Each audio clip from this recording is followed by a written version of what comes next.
Ninaamini kuwa unaweza ukampa chochote mtu atakipoteza ama kukiharibu. Ninaamini kuwa unaweza ukampa mali mtoto, anaweza kuitumia vibaya. Ninaamini unaweza ukampa hata mke akaoa au mume akaolewa, ndoa ile inaweza kuvunjika. Jambo moja ninaloamini kuwa ukimpa mwanadamu kwa namna yoyote haliwezi kuharibika au kupotea, basi ni elimu.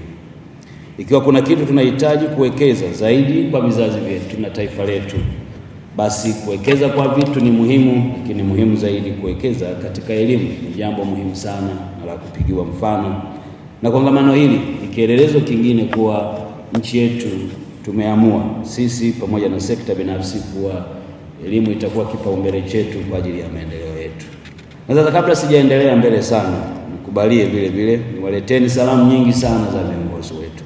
Mheshimiwa Dr. Samia Suluhu Hassan, Rais wa Jamhuri ya Muungano wa Tanzania, ambaye anafahamu uwepo wangu hapa leo, amenituma niwape salamu sana, na wakati na mwaga aliniambia wapelekee salamu zangu, ambie niko pamoja nao katika kusukuma mbele elimu ya nchi yetu. Lakini vile vile nipokee salamu nyingi sana kutoka kwa Dr. Philip Isdor Mpango, ambaye ameambiwa yuko nje ya nchi unga kule Marekani, pamoja na Mheshimiwa Dr. Balozi Emmanuel Nchimbi, mgombea mwenza, ambao wako kwenye kampeni hivi sasa. Mheshimiwa Kassim Majaliwa, Waziri Mkuu wa Jamhuri ya Muungano wa Tanzania, ambaye naye alikuwa anasafiri kutoka Geita kuelekea Ruangwa, nilivyomjulisha kuwa nakuja kwenu. Viongozi hawa wote wanakupeni salamu nyingi na wanawatakieni kila la heri.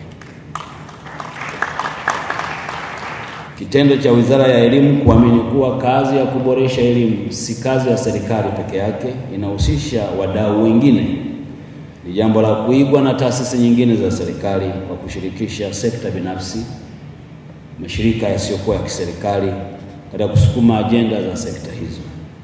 Niwapongeze viongozi na wadau wote wa mtandao wa elimu Tanzania, hususan katika maeneo matatu muhimu yafuatayo. Jambo la kwanza ni kuhusu mtandao wenu, ambapo nimejulishwa kuwa ninyi mtandao wa taasisi za elimu zaidi ya 245 nchini.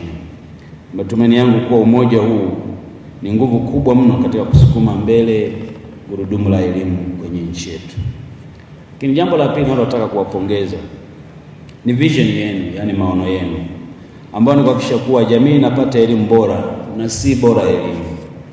Ni jambo la tatu ni mwendelezo katika kazi yenu hii, ambapo mmeanza mwaka 1999 na leo mnaratibu ushiriki wa zaidi ya watu 350 kutoka maeneo mbalimbali ndani na nje ya nchi. Mimi mwenyewe kwa umri wangu nimeona taasisi nyingi zikianzishwa lakini zinakufa njiani. Ninyi mmejitahidi sana toka mwaka 99 mpo na mnaendelea, na zaidi sana mmeendelea kukua kuleta wanachama wengi. Kwa hiyo hongereni sana sana na tuwapigie makofi mengi sana.